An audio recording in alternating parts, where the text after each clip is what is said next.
Okay, so let's talk about exponential functions of this form. So we have a times b to the x plus c. So this covers any function that we have where we have x in an exponent. The number with the exponent is called the base. And then we could have a number multiplying that base. We could also have a number added to that base. And we're going to talk about what each of these three things tell us about the graph. So let's start with C. C tells us where it flattens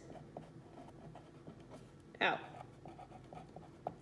So any graph with an equation, or any function with an equation like this, is going to have a graph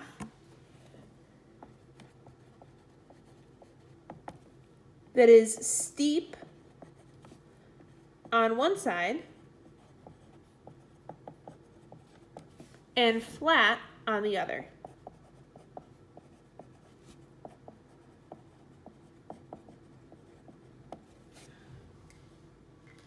So anytime you see a graph that is steep on one side, flat on the other side, it's probably an equation like this. And all the different numbers in this equation are going to tell us more specifically how to draw that graph, but the general shape we're looking at is steep on one side, flat on the other. So C tells us where it flattens out, specifically the y value. So for example, if there was a +2 on the end, that would tell us that the graph is going to flatten out at the horizontal line y equals 2. Okay. A tells us where the graph is compared to the flattening out part. So compared to the flat part, where is the graph when it crosses the y-axis? How far above or below the flat part does the graph cross the y-axis? So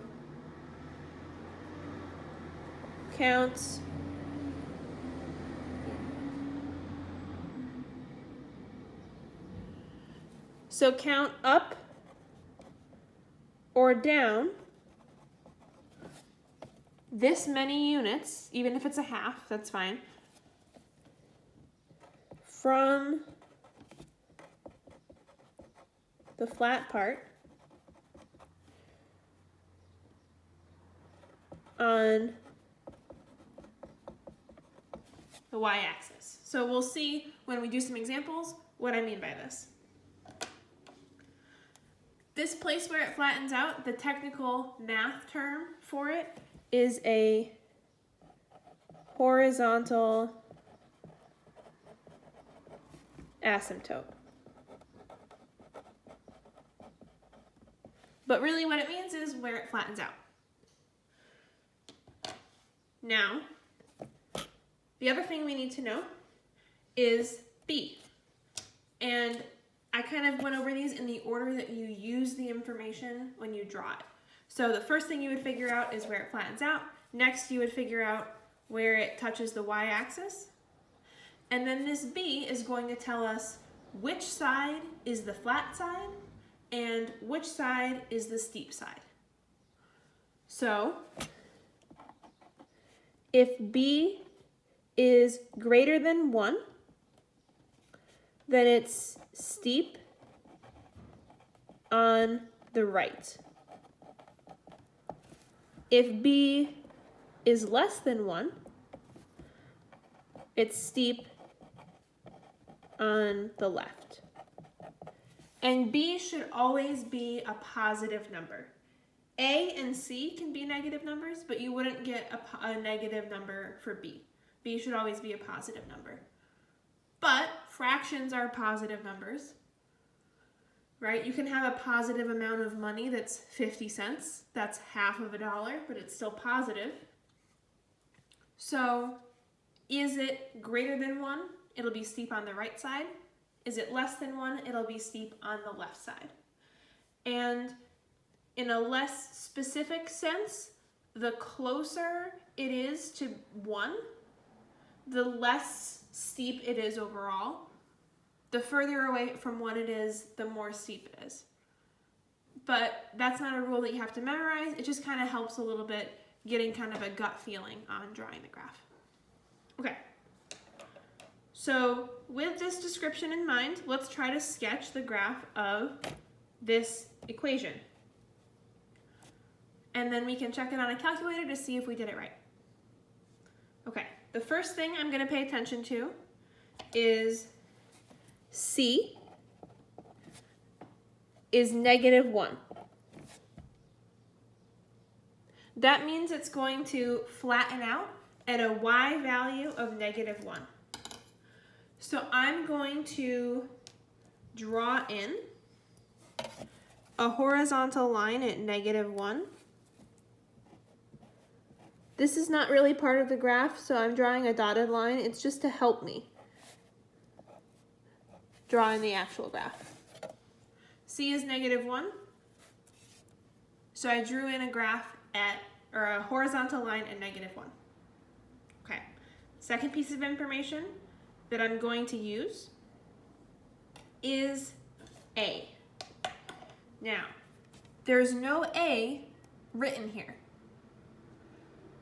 When you're looking for a number and it's not written in, you want to think about what would that number be doing if it was there.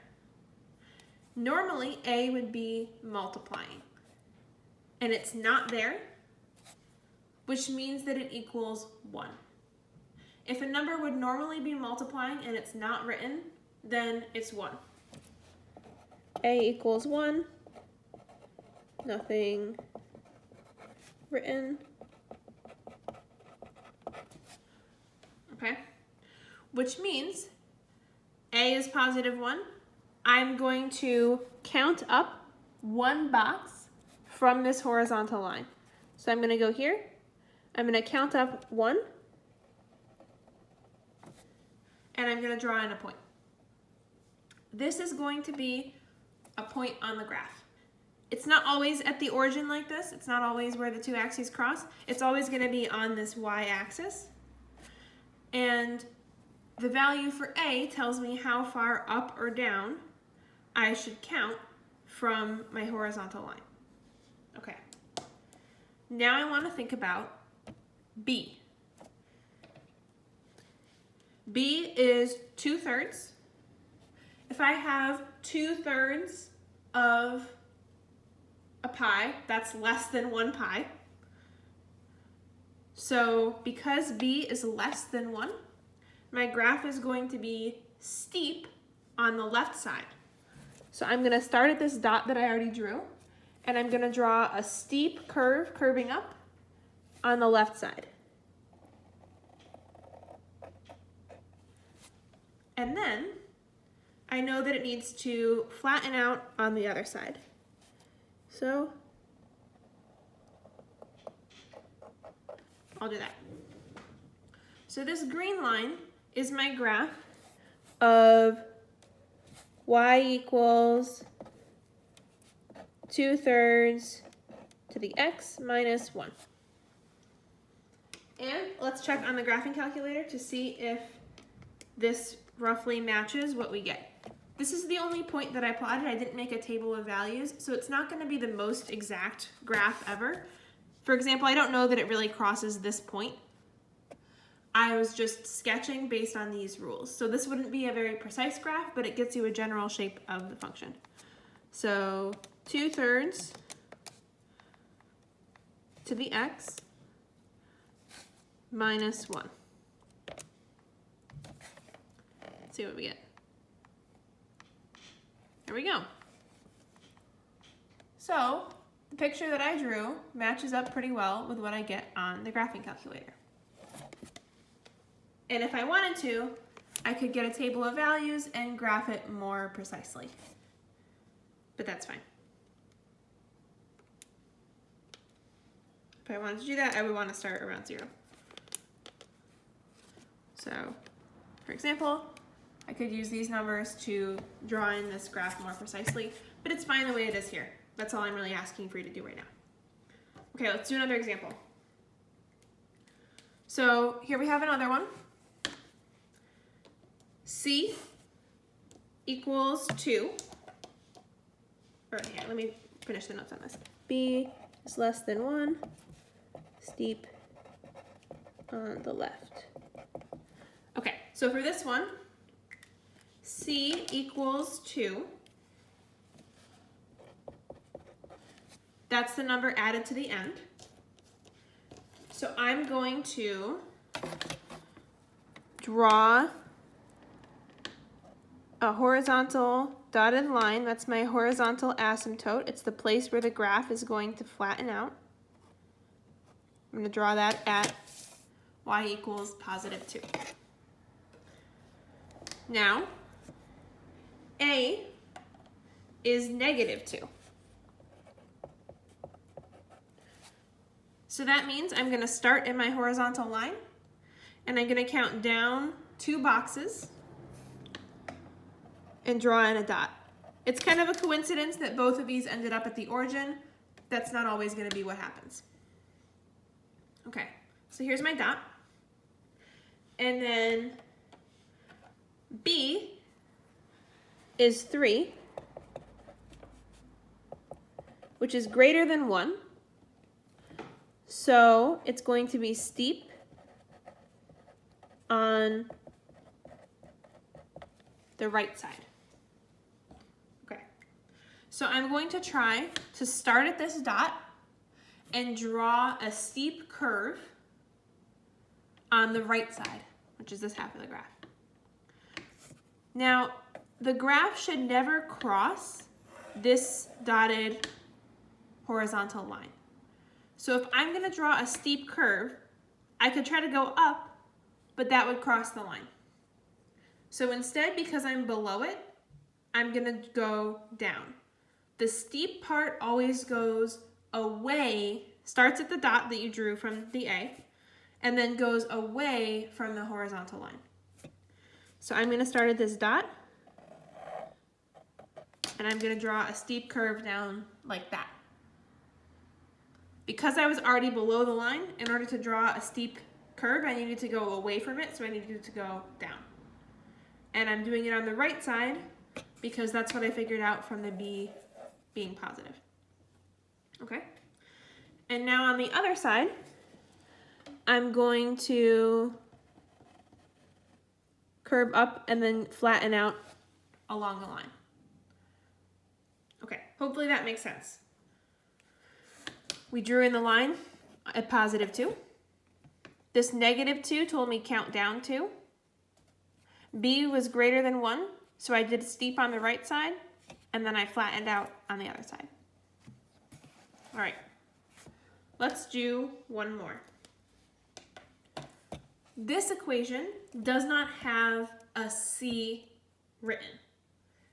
Normally, we would expect a number added or subtracted to the end, and we would call that number C. But there's no number there. So that means that C equals 0. If we expect to find a number that's being added and it's not there, it's 0. This is different from not finding an A. If we expect something multiplied and it's not there, it's 1. If we expect something added and it's not there, it's 0. So, because there's no plus on the end of this, C equals 0. That means I'm going to draw my horizontal line at 0. You could probably just skip this step and use the y-axis to help you, or just use the x-axis as your horizontal line, but I'm going to draw it in just so that we can be consistent and visualize what's going on. So I'm drawing in my horizontal line at y equals 0. Now, I'm going to do the A step, which tells me I need to count up 3 from my horizontal line. So I'm starting here and I'm counting up 3. That's what this 3 tells me to do. Now, I'm going to use this B to decide, oops, it should be green, to decide if it should be steep on the right side or the left side. Be careful with things like this. You might say, oh, it's a fraction, so it's less than 1, it's got to be steep on the left side. But 5/4 is not less than 1. If you have 5/4, you have more than $1. So this is not less than 1, it's greater than 1. And you can always check that on a calculator. It doesn't need to be a graphing calculator. 5/4 is 1.25. So it's close to 1, but it's greater than 1. Because this is greater than 1, it means that it's steep on the right side. Also, because it's pretty close to 1, it's not going to be as steep as it sometimes is, but I wouldn't worry too much about that.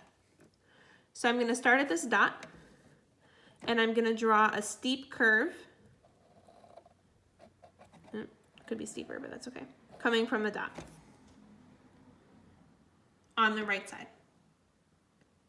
And now, on the other side, it's going to get close to the line and flatten out. So if you want, we could check this one in the calculator also. 3 times 5/4 to the x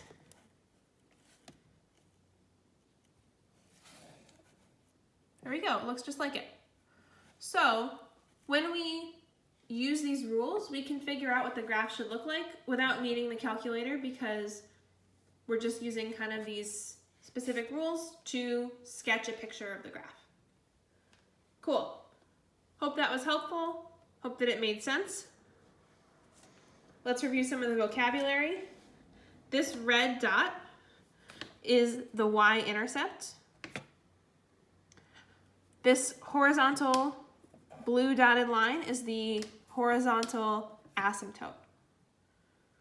And an exponential function like this will always have a horizontal asymptote. This b is called the base, and it's the number with the exponent. And that determines whether it's steep on the left side or the right side. Cool. Hope you're having a good day. I will talk to you again soon.